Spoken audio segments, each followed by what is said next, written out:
Yeah, I mean, I'm just, before we ask the questions that the overcomers have, I just wanted to ask you, if you had to just give us three very broad, broad strokes on advances in ovarian cancer, what would you share with us?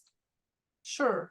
I mean, PARP inhibitors in frontline have been transformational for a subset of patients, which is exciting.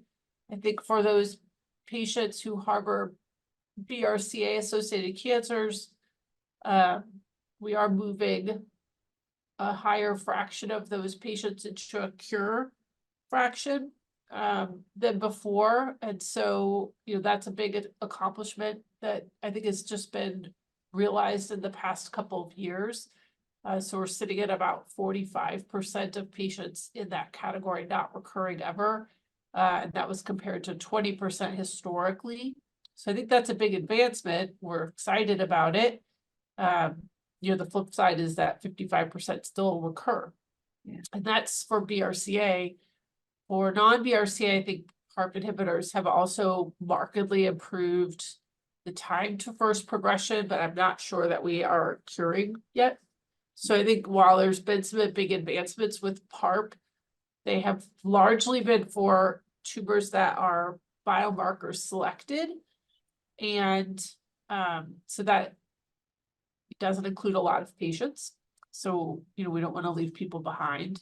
And, until we're curing more patients, it's sort of just the new floor. We're not really done, but it's definitely better than we were. So that would be one. Two, I think the antibody drug conjugates that are coming up, mirvetuximab is the first. We're certainly excited about it. There are several others coming behind it that actually may work just as well or better. We'll see in time how they perform in big studies, but they certainly look very promising. And so I think these are exciting opportunities for tumors that are resistant to platinum and then eventually may move into higher lines of therapy, earlier lines of therapy. I mean, but bringing a lot of hope with very active and I wouldn't say non-toxic, but less toxic medications than standard chemotherapy. So it would be two. And I would say the third would be really just for now a much better and increasing understanding of kind of what drives ovarian cancer and ways that we can try to individualize therapies in a more scientifically directed way instead of exposing 1,000 patients on a clinical trial to a medicine that was never going to work in 1,000 patients and missing a signal in the 50 that it might have helped because we exposed 1,000 patients to it. So I think just trying to I think we're getting more aware of the complexities of ovarian cancer and smarter about bringing new agents in. Thank you so much, Dr. Moore, and for that great intro to the session. So I'm going to go to the questions that were asked by some of our overcomers, and then we are also going to open the floors for those who are here to also ask if they should choose to directly. So the first question was, this is from Moniza, and she's asking that she was diagnosed with clear cell carcinoma early stage. Can this disease recur faster if derived from endometriosis? And I know that this type of ovarian cancer is usually found at early stages, but the recurrence rates, are they higher if no treatment was done initially? That's a great question. I would say probably not. Although the studies that have been done were done a long time ago, we all wish we could redo them in a different way. But there were very large studies done in the United States for early stage ovarian cancer and very large studies done in Europe for early stage ovarian cancer at about the same time. Like these are over a decade since they reported, and so almost 15 to 20 years ago that they were run. And in the US, we did early stage ovarian cancer, about a third were clear cell. And then third serous, and then a third like endometrioid and mucinous. And we did 3 cycles of chemo versus 6 cycles of chemo. So everybody got chemo. And there was definitely no benefit to 6 cycles of chemo, 3 cycles of chemo for any of them. There might have been a signal that 6 cycles was better for serous tumors, but for clear cell, there definitely wasn't. Whereas in Europe, they did no treatment versus whatever chemo you wanted to give. And they also showed no difference. So there is a sense that in a well-staged, early stage cancer outside of high-grade serous, we think about those a little differently, that they probably don't need chemo.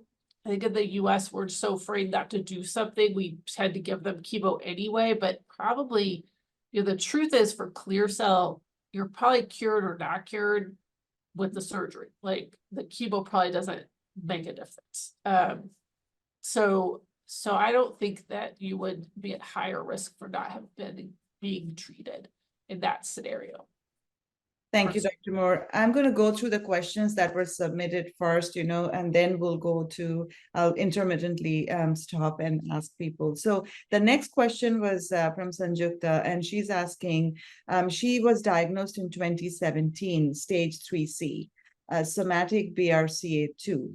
In terms of her treatment protocols, she's done surgery, chemo, 2 years on Lynparza. She is NED since 2018. So she has 2 questions.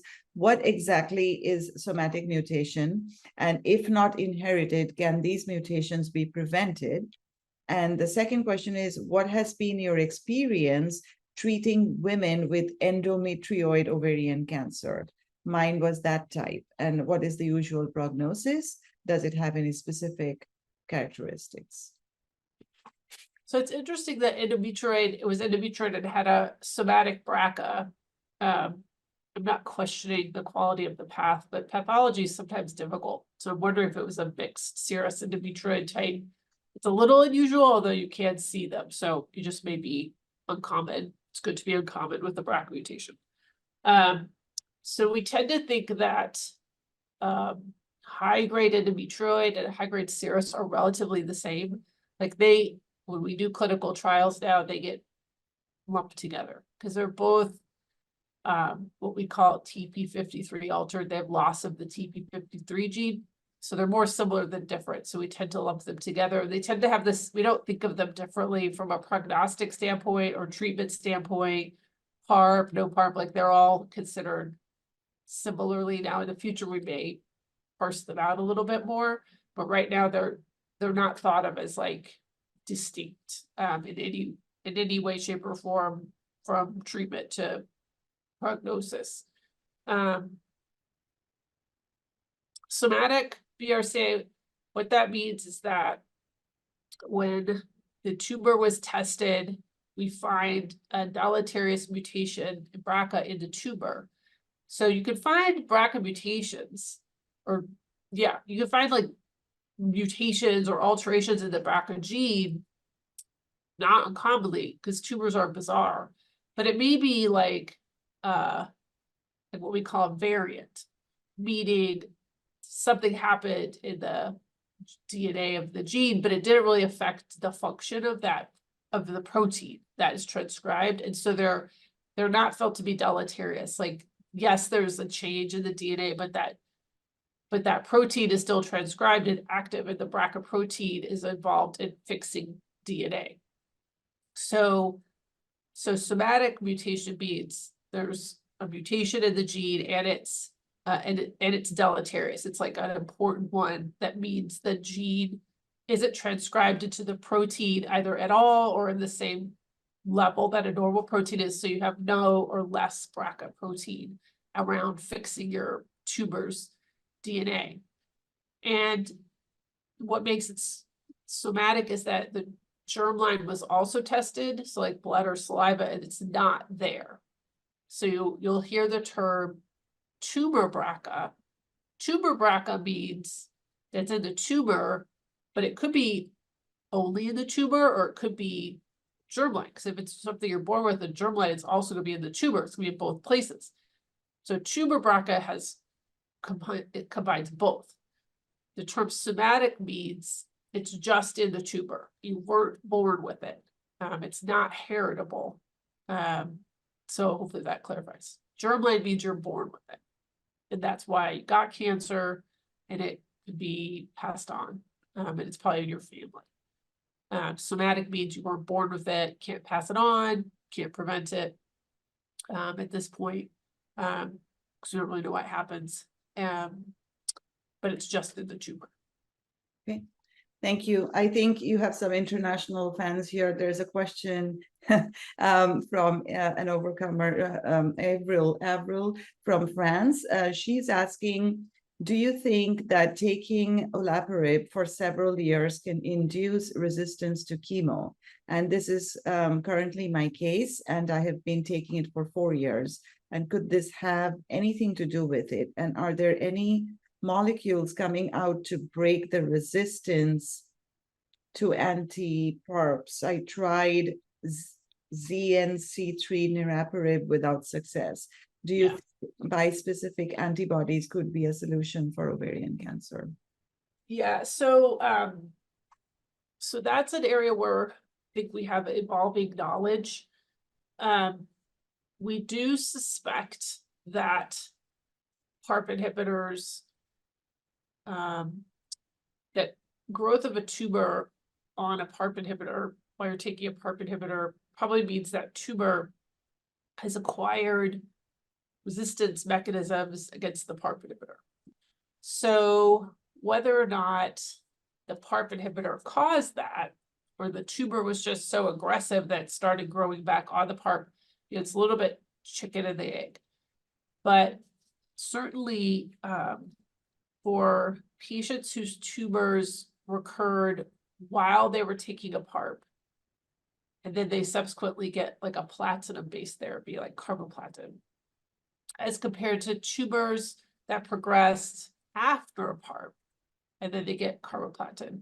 We do see differences in outcomes and how well that tumor responds and maintains a response to that next line of therapy. Now, and that's in frontline. So we're talking about frontline. So the challenge is that you might say, well, the PARP inhibitor caused the resistance. But the reality is that a tumor that recurred while you were getting a PARP means it recurred in the first 2 years, because we use PARPs for about 2 years, roughly. Whereas a tumor that recurs after PARP means the patient got through 2 years and at some point after it recurred. So already the biology of those two tumors is very different. Now, whether the PARP inhibitor made the one that was going to behave worse more worse, that we really don't know. So that's something we're trying to actively tease out. In the recurrent setting, where we use PARP inhibitors indefinitely, and whether or not that's right or wrong, a lot of us are questioning, but the studies were done to use PARP inhibitors after response to platinum, forever. So you have patients on for 4, 5, and 6 years. And then we've not really looked at, in a robust way, their response to subsequent therapy. There have been a few studies done, but they're all fraught with a lot of biases in terms of how the data was acquired. And so, it's difficult to tease out tumor biology versus causal impact of PARP resistance. So we're really working on that right now, trying to figure that out. There are tumors that are PARP inhibitor resistant from the beginning. So if you think about it, if you have a tumor and you resect it and you give it chemo, and at the end of chemo, there's still nothing there because you resected it, and then you put someone on a PARP inhibitor and it grows back in 18 months, say. You don't know, I don't know, that PARP did anything. Like, that tumor may have been PARP resistant from the very first day, just by its biology, but because you gave it chemo and surgery, that's 18 months is just when it was going to come back. versus, you know, a tumor that was really sensitive to PARP, and you gave it PARP and it started to grow back on the PARP, and now it's become like a more aggressive tumor. It's not going to respond to subsequent things. All these are sort of questions of the inherent biology of the tumor when it starts, how it evolves over time, and what the pressure of being on a PARP inhibitor does to it. So it's super complex. We don't know all the answers yet. But it is one of the more important things that we're trying to parse out right now. In terms of medications that reverse PARP inhibition or PARP inhibitor resistance, you were just mentioned one, the Zentalis WEE1 inhibitor and PARP. There's a lot of interest in that combination. Not sure. We'll see. There's preclinical models that suggest it works, but you know, you're not a mouse. So you can reverse PARP inhibition in a model in a mouse, but in a person who's received a lot of things and received a lot of chemo and PARP inhibitor and has all of these complexities that make your tumor very individual to you, to expect two drugs to reverse resistance kind of globally in that tumor is probably a little bit Pollyanna, gonna be honest. Once it's recurred. Like once it's recurred, it's already become what we call heterogeneous. It's like very different all over the place. So the best thing we could do is develop these combinations, and there's others coming. Whole theta inhibitors are interesting. USP1 inhibitors are interesting. I'm interested in those combinations. I'm not disinterested in WEE1 and PARP, but the best place to use them is in the patients who are at risk at the beginning of having PARP-resistant tumors. So the challenge to us is to identify them before their tumors respond on a PARP and try to move more of those patients to the cure fraction from the beginning. Because once it's recurred, these combinations are not going to rescue in the way that we need them to. So I think that's the biggest challenge, is that we can't just sit and watch and wait for someone to recur. We have to figure out who's going to be cured with nothing, because there's 20% don't need any of the PARP. So let's leave them alone if we can figure it out. There's 45%, probably a little less, who are cured with 2 years of PARP. Fine, that's all you need. You don't need anything else. And then there's 55% who are going to recur, and this is just BRCA. They need a combo, or they need something else. And so who are they? Then focus there. And then non-BRCA, probably everybody's at risk. And so we need to focus. So that's the challenge, I think, with these combos. They're good ideas, but we're testing them too late, because that's how we do drug development. But we're missing signals because it's too different by the time it's recurred for these combos to work. So I do think ADCs make more sense there, personally, because you're bringing in a very active, especially with some of the newer ADCs, of a very active drug called a deruxtecan on their tail that are topoisomerase inhibitors. And these particular drugs, most patients haven't seen, their tumors haven't seen, so they're brand new. And also they mechanistically probably work in places that are PARP resistant. So you're getting a much broader kind of hit on, you have a better chance of, you know, killing more tumors, because it's a little more indiscriminate delivery of a chemo payload that can take out these PARP and platinum resistant tumors. So my preference is in later lines of therapy using ADCs. And I think these combos that I'm very interested in, very, very, very, but they got to move up. We had to test them earlier to figure out who our patients are, who are at risk, not being cured early. And that's the challenge. We're getting there. We definitely want to know more about the ADCs, and I'm just keeping that for until the end so that we can sign off with more hope. At this point, if there's anyone on the floor who would like to ask questions to Dr. Moore directly, come on the video and ask her directly, you're welcome to do that. If not, we are going to go to the chat. So I'm just, but if you want to get on the video and ask the expert your question, you're more than welcome to do that. While we wait on a friend who wants to come on video. So on the chat, I'm seeing a few questions. So I'll go to Ingrid, and she's asking, I think you said when you say 45% of BRCA positive are moving towards being cured, how many years of NED or remission are needed to be considered cured just with 2 years of PARP? Yeah, that's a good question. We don't truthfully know. It's not 5. Although if we get to 5 years NED, we're very, very happy about that. But it's been modeled by my friends at MD Anderson did some fancy mathematical modeling a few years back. I can't remember the first author of the paper, but probably the minimum is 7 years.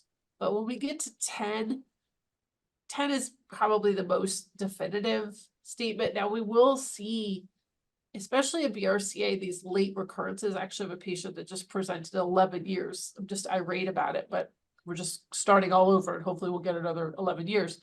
So you will see a few patients with these very late recurrences. And that kind of makes sense in the setting of BRCA because germline BRCAs, you have this germline predisposition and you still have a peritoneum. And so you can see these, there may be new cancers, but it's pretty uncommon.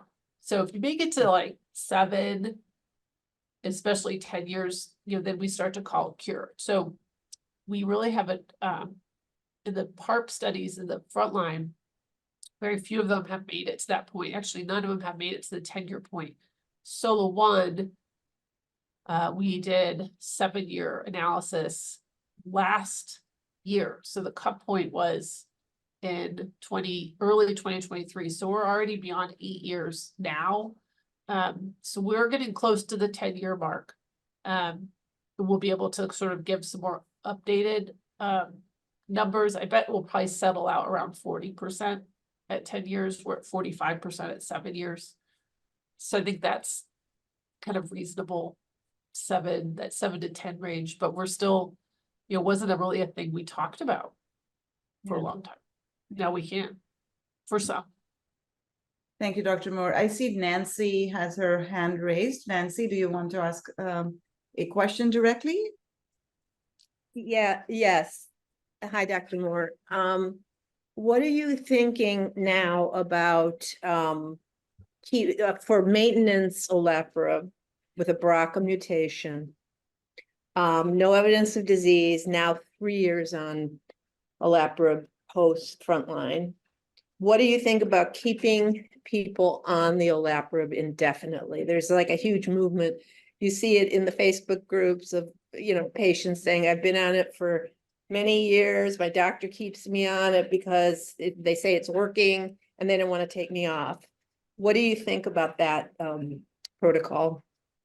Yeah, I would not do that. At least in the, the Solo 1 study, which is the study we have, probably the only study we'll ever have that was only designed for patients with BRCA.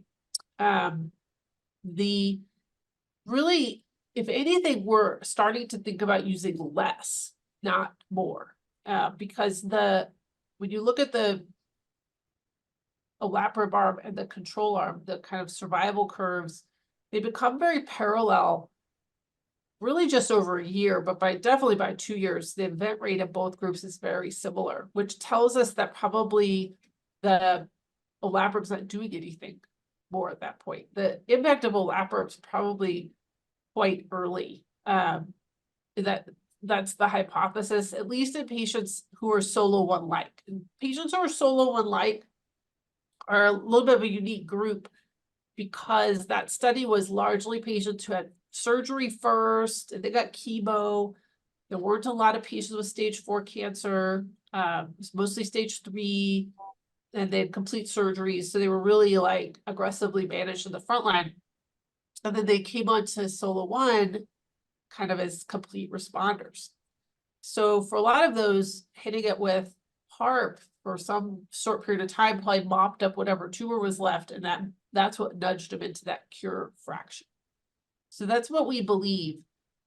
Now, in patients that have visible disease, like you're following something and you know it's cancer and it's still there and it's holding things at bay, then I wouldn't stop it.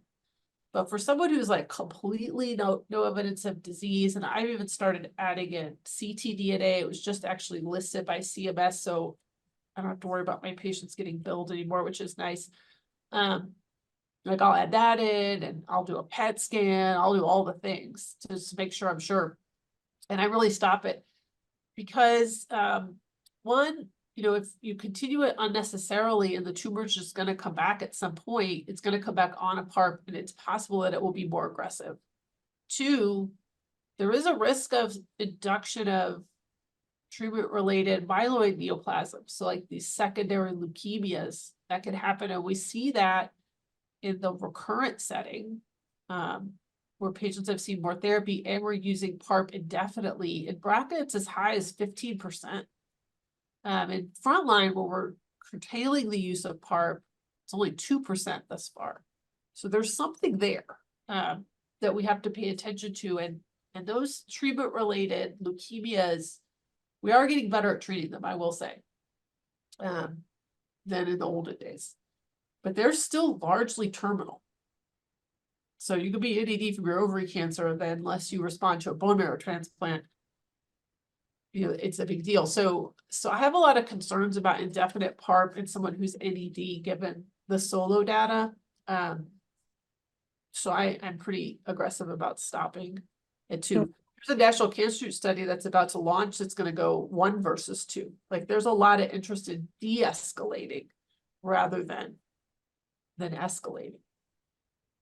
Okay, and I actually had a consult with you, and you looking at my data, you said I was stage 4 and I had adjuvant, I had chemo, and you said I was higher risk than those lumped in patients in Solo 1.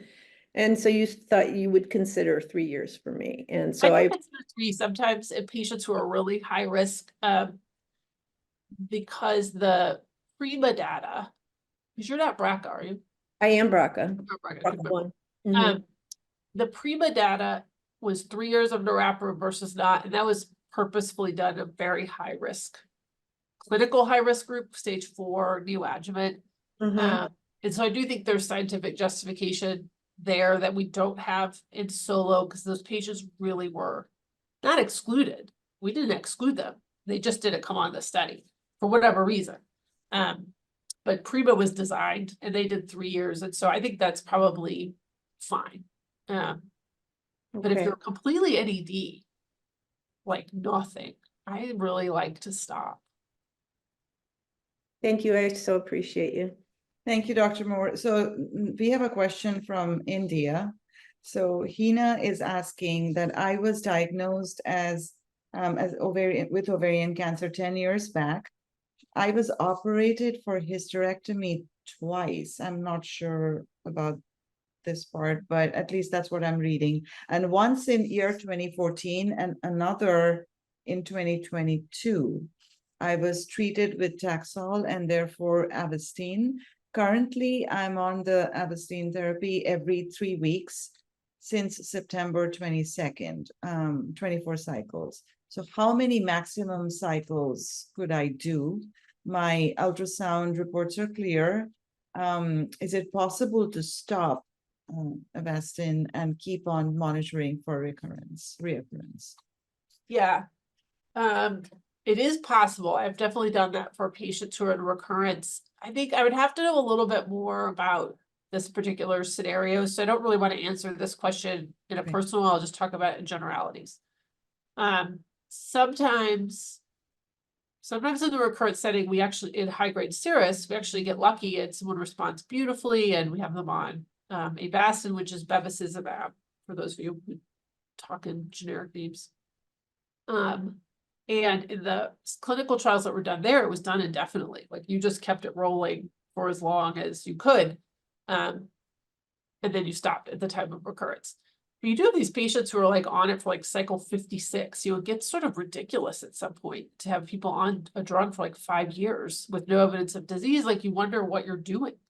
We're kind of just get into these hamster wheels of treating people, and then all of a sudden you look up and you're like, oh, I've been doing this for 4 years. Like, why are we doing this? So I do think about stopping, especially now because we do have better imaging. I use a lot of CT scans, but I also get PET scans when I know they're positive for the patient. Again, I do like to follow ctDNA. There's no data for that yet, but I do like to use it when I'm de-escalating somebody. So I do try to pull people off, and I have. I do have more in rare tumors though, so rarer. So patients with like low grade ovary cancer, where sometimes you could just get them back into some kind of response and beat it back with a few years of Avastin. Then you could stop, and those tumors will just sit there for sometimes 2 years. You can just have these large breaks. So you're not pounding somebody with therapeutics the whole time that their tumor doesn't really need. Or someone brought up endometriosis associated cancer. Sometimes those will be very indolent, sometimes not, but sometimes very indolent. So there are instances where I will stop Avastin in the platinum sensitive setting, depending on histology, how indolent the cancer is, and then really just how the patient's responding to things. But I also stop. I mean, I will stop. I've been stopping PARPs in the recurrent setting now at like 2 or 3 years into someone that's NED, and just giving them a break and to not let their tumor come back on the PARP. So I'm aggressive with therapeutics, don't get me wrong. But I'm also pretty aggressive about trying to pull back and de-escalate when I can. Because Avastin over time can have toxicities. There's this terrible thing called microangiopathic thrombocytic thrombosis or something like that I did to someone's kidney. I put her on dialysis, like keeping her on bevacizumab for 5 years because I was so worried her cancer was going to come back. I was a younger person then. She's still alive, been on dialysis for 5 years, and she still loves me for some reason. But I mean, bevacizumab it seems like this safe, it is safe, but over time you can cause damage, and then that really harms someone's ability to get additional therapy. So I do consider stopping when I can, as often as I can, so that people can recover, their bone marrow can recover, their kidneys can recover, as long as their tumor's not growing. Like I'll leave folks off therapy with close follow-up as long as I can. Because you just can't treat people indefinitely with poison for years and expect to get away with it. It's just not what we're made to tolerate. Thank you, Dr. Moore. So we have quite a few friends from Canada here, it seems. So there's a question that does radiation work better than chemo on some people? I find that the only treatments they offer in Canada is chemo, maybe radiation. Not sure if immunotherapy is offered. In general, radiation is not used, but there are exceptions.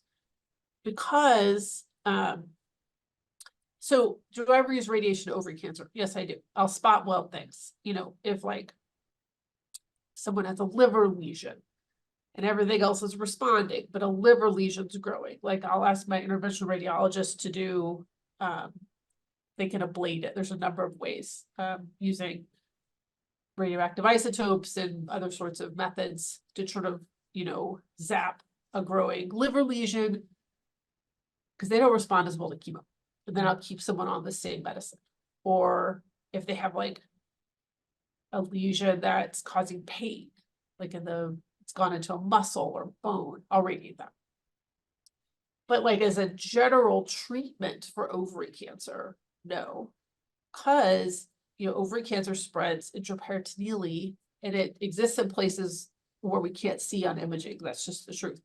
And so to do radiation to the abdomen, you have to do something called whole abdominal irradiation, which we studied in the past in ovary cancer. Actually, I was a physician. I was early, very much younger, but I lived through that. And you harm people with that. Even I think with current, we're so much better and safer with radiation nowadays than it was, 20 years ago. But whole abdominal radiation, you hit the small intestine. Small intestine does not like to be radiated. And unless you shield the liver does not like to be radiated. But if you shield the liver, as you know, because you all lived through this, ovarian cancer likes to be on top of the liver and gets up near the diaphragm. So you're just leaving that whole area untreated.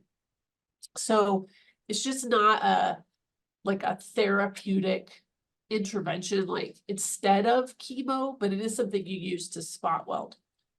The one exception would be endometriosis associated cancers, and sometimes clear cell cancers can be localized more to the pelvis. They don't have to, they can do whatever they want, but sometimes they do, they just are in the pelvis and they can cause a big mess. But I have radiated, I've given chemo and then radiated a pelvis in patients with clear cell with curative intent.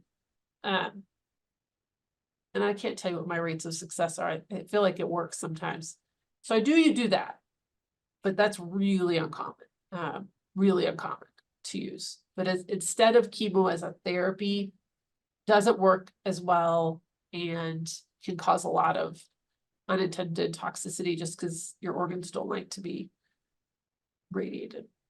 Thank you, Dr. Moore. So I see Dion has her hand raised. Dion, I do have your question. It seems here listed as well. Would you like to speak to Dr. Moore directly, or would you want me to ask the question for you? Oh, no, it doesn't matter. If you're going to get to it, that's fine. I just wasn't sure if you'd get to it. Go ahead, Dion, if you're here. Okay. Yeah. Okay, so I only had two questions, but I'll just ask the first one now. So I was diagnosed in January of 2023 with clear cell carcinoma, and it was staged at 2B. Okay. I had a radical hysterectomy. Everything was a real mess in there. Apparently, the tumor it was part fluid, part solid, and it was adhered to everything in the pelvic area.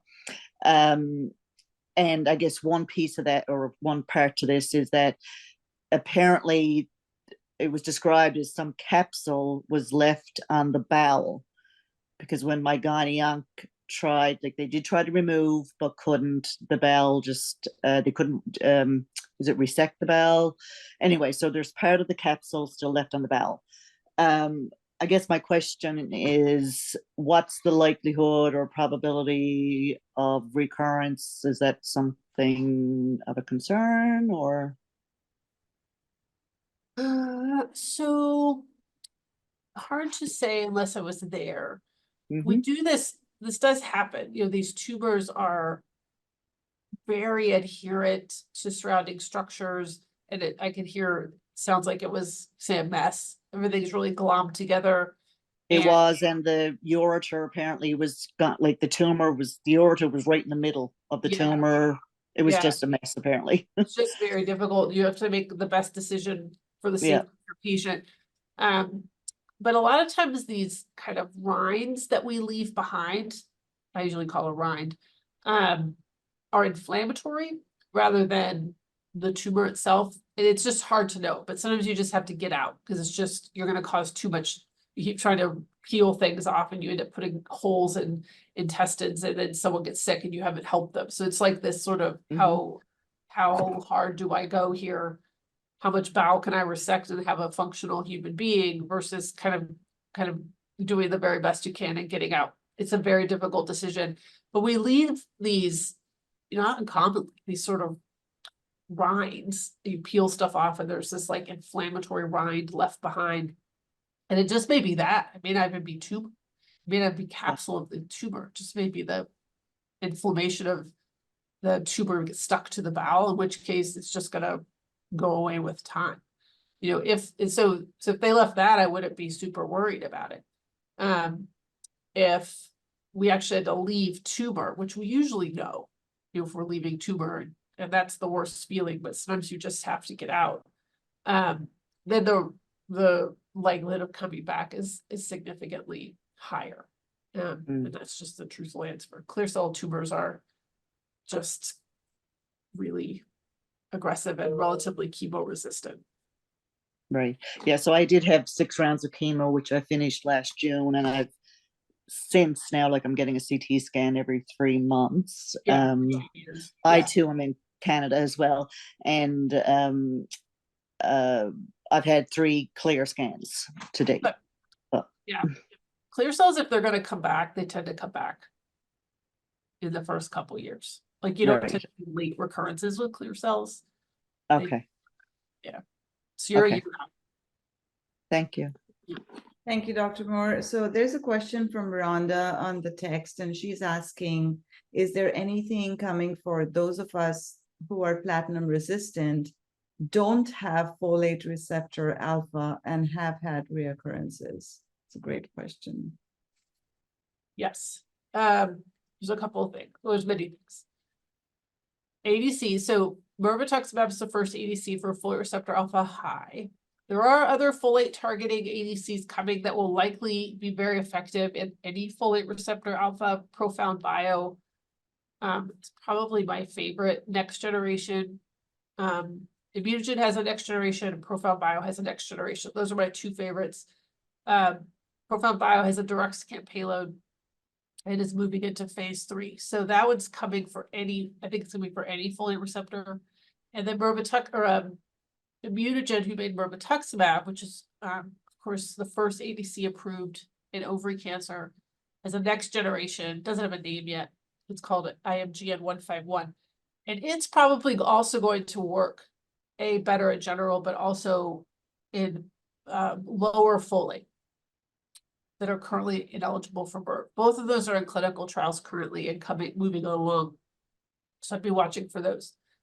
Most proximal, though, is a drug called, it's hard, it's called Relutotog, RDXD.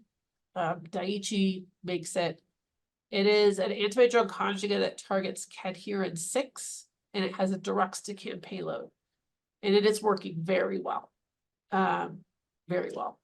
And it does not appear biomarker linked. So they are not coming in with a biomarker requirement.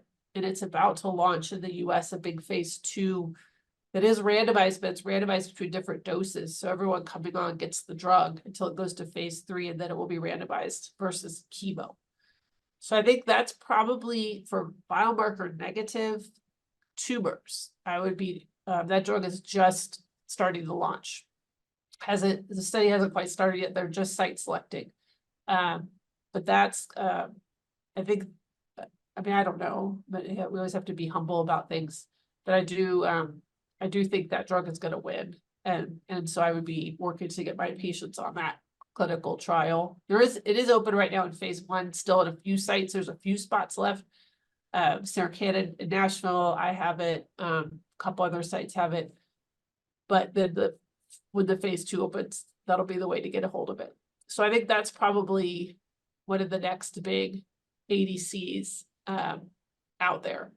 So the folate and then cadherin 6. There's some other ones in earlier development that we'll see kind of how they perform. The next would be, we are starting to see more, someone asked about immunotherapy earlier. Immunotherapy like Keytruda, Opdivo, that's just not worked in ovary as much as I wish it did. But CAR T cells or engineered T cells, we have had signals of efficacy, and so we have moved some of those into later phase studies. So in full disclosure, I am the national PI for the study, so I don't want to be coercing anyone, but I am excited about it. So this is engineered T cells targeting MAGE-A4. So patients have to have a certain HLA type, which is something you're bored with. So just a marker on your cells. It's a blood test, and we figure out your HLA type, HLA-O201. So what we're looking for, it's about 45% of people will be positive. And then we have to test the tumor for MAGE-A4, which is just a protein on the surface of the cancer cell, just like folate. So we test for that. And if you're positive for both, then you're potentially eligible for this therapy, which is induction with kind of like bone marrow transplant chemo. Like we give you a week of Cytoxan and fludarabine just to like bring your dysfunctional immune system down. And then we give you back engineered T cells that are targeted to kill everything with MAGE-A4. So it's like one treatment of this massive immune bolus to try and wipe out tumor cells. That study is open and accruing across the US. It's called Adaptimmune is the sponsor. The study is called Surpass-3. So, so that's something we can do some of the pre-testing for remotely. And then if you're eligible, bring you into a site. Like Peter Rose is open at Cleveland Clinic. I'm open. There's a site in Florida open. There's about 12 sites US that are open. So that's super novel. But it's a very different way of coming at these tumors. There's some CAR Ts coming as well that I'm excited about that aren't quite ready for public disclosure, but they're coming. So I think that would be something to look for if you're interested in that. It's a big WAP though, so it takes some counseling. So ADCs, novel immune therapies, and then it's really going to be, like I talked about earlier, I mean, there are clinical trials of these combinations that are out there, but I'm not dissuading you from participating in. It's just not sure those are the most effective things in the resistant setting. But by studying them, we understand how to move them appropriately upfront. So unfortunately, sometimes we have to test in the resistant setting to prove safety and dose before we can move them up. But anything that's a PARP combination, those sorts of things are open. They're super interesting. The science is beautiful, but they're probably going to be of biggest impact frontline. So I think those would be my 3 buckets. Thank you, Dr. Moore. So there's a question from Bridget, and she's asking, I am platinum sensitive with my first reoccurrence after 8 months. I'm back on carbo and paclitaxel chemo. I have high-grade serous carcinoma 3B. I'm not BRCA, HRD, or FR8. Is there anything out there to give me hope? So, I'm sorry that's happening. We are really working to come up with some better strategies in the recurrent setting. These are biomarker negative tumors, and it's the majority of ovary cancer is biomarker negative. So a couple of things. One is I would definitely make sure your tumor's been tested for HER2 and not just folate receptor alpha as you indicated, because HER2 drugs are now NCCN listed. And for a patient, like where I'm taking care of you and try to get you back into remission with carbo, and then I'd probably try and slide in an antibody drug conjugate for maintenance, because that's how we want to use them. So I would make sure we know what your HER2 status is. That's something your doctor can just order off of your tumor. The second thing I would talk to them about is there was a clinical trial presented at ASCO last year. I don't think it's been published yet. But it's called the CHIPOR study, CHIPOR. I don't know what that stands for. It was French.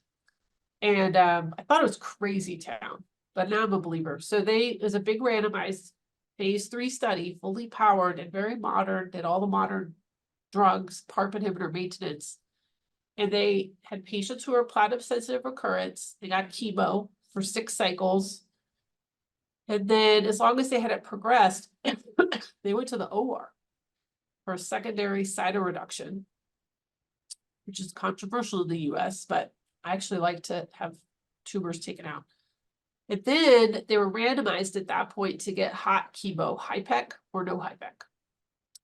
And then they got whatever maintenance the doctor wanted to use on either arm. So like 30% of them got a PARP, as was approved in France.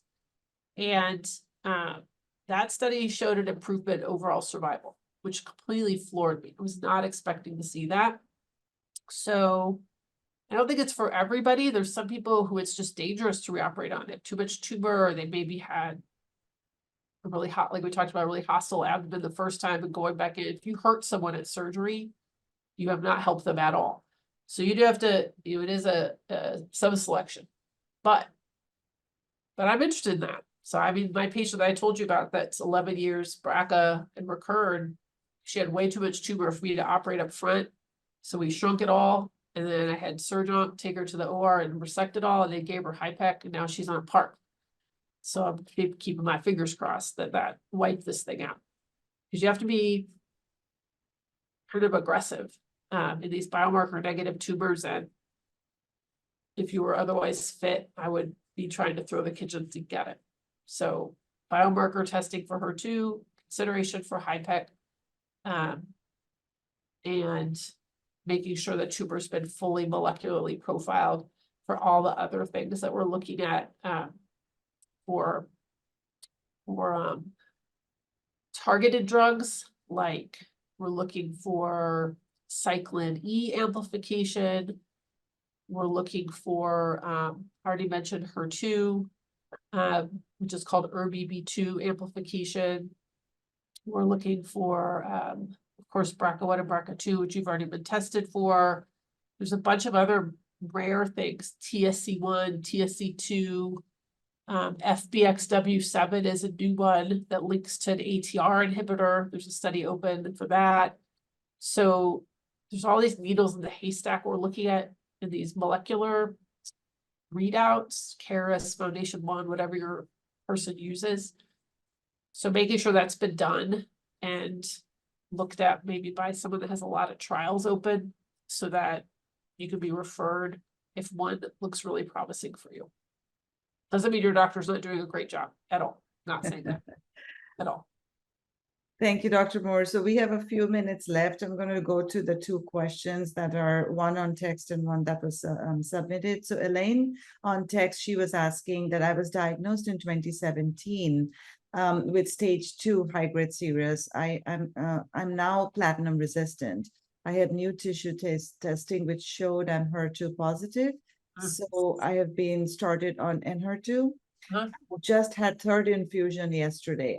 After the first 2 infusions, my CA 125 came down from 495 to 209. I'm thankful and hoping to get results from the Enhertu. So hers is more a reflection, but if you have any thoughts on this. I mean, this is, that's cutting edge. That drug was just NCCN enlisted like a month ago for ovarian cancer, based on data that Dr. Merrick Bernstrom did out of MD Anderson.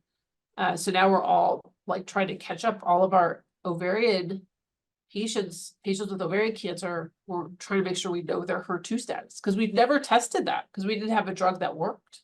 Now we have a drug that works. So it's probably going to be about 10% of high-grade serous is HER2 3+, and then another 10-ish%, maybe 2+. And there's drugs in trials. There's a clinical trial for a drug called DB1303 that allows 1+ and up. So if there's any HER2 at all, we could get and in HER2, it's very similar to an HER2. It's not an HER2, but it's very similar to an HER2 for even lower, because you'd be 1+, 2+, 3+. So we want to know everybody's HER2 status now. We're catching everybody up. So I think that's the message, because then you find this and you actually open up a new drug for somebody who might have otherwise not had other good options. Like I would use that drug long before I used any standard of care chemo, because the results are pretty outstanding. So I'm glad that your doctor was all over it. That makes me happy. Thank you so much. I didn't mention that I'm blessed that I was being treated MD Anderson. There you go. Yeah, so we tried several other avenues like a clinical trial and other stuff, but then we did that testing. So I'm hoping it works. Thank you. You're welcome. And I have missed one question. I was told by Deborah. Thank you, Deborah, for mentioning. I'm going up to find that question. So yes, Christina, she asked, are there any new therapies being developed for BRCA platinum sensitive? Tested 20% for folate receptor. Yes, there's a trial in development. It's not quite a public domain yet. But there is a new BRCA negative, which is fine. There is a new version of PARP that a company has come up with that's a more selective PARP inhibitor that may work better than the original versions of PARP inhibitors. So they have a study designed, and I've seen it, but it's not quite public domain, so I can't tell you what it is yet. And platinum sensitive, where we desperately need medications. The other platinum sensitive study, as you alluded to, is the one with mirvetuximab, which is a great study, but it's just for folate receptor alpha high, and it's Avastin mirvetuximab versus Avastin in the platinum sensitive recurrent setting. So if you're 20%, you're not eligible for that. And even their other study, they have another study called Study 420. It doesn't have a fun name, where they're replacing paclitaxel with mirvetuximab. So it's merv maintenance in folate receptor alpha expressing, but you have to be 25%. So you're 20. But these new medications like the Profound Bio and even the other immunogen drug 151 don't have that limitation. They are in testing just for resistant right now, but those are coming. Otherwise for platinum sensitive, that's a big unmet need. Like we just don't have a lot of drugs there right now. There's a few things coming, a few ADCs that should be entering the space relatively soon, but not like immediately, as a maintenance. So we've just got to figure out if we could use these drugs long-term ADCs, as opposed to use them for platinum resistant for relatively limited period of time, like you're not on it for years. You can use ADCs for years. Maybe you may have to dose de-escalate. So we still have a little work to do. So platinum sensitive is a big space where we're actively thinking right now. Dr. Moore, we have reached the hour. Just wanted to ask you, do you have 2 more minutes? Because there could be, no? Okay. I actually have a cancer center meeting, so I have to get going. No worries. Thank you so very much. Thank you for answering all these questions. I will just email you. This is a lady, she's in chemo. She wanted her question answered. So I'll just email it to you and then share it with her if that's okay with you. Okay, that sounds good. All right. Thank you so very much for joining us today. And thank you, Dr. Moore. Welcome. Session for all Okay. of you. We'll see you again next time. Thank you. Take care. Bye.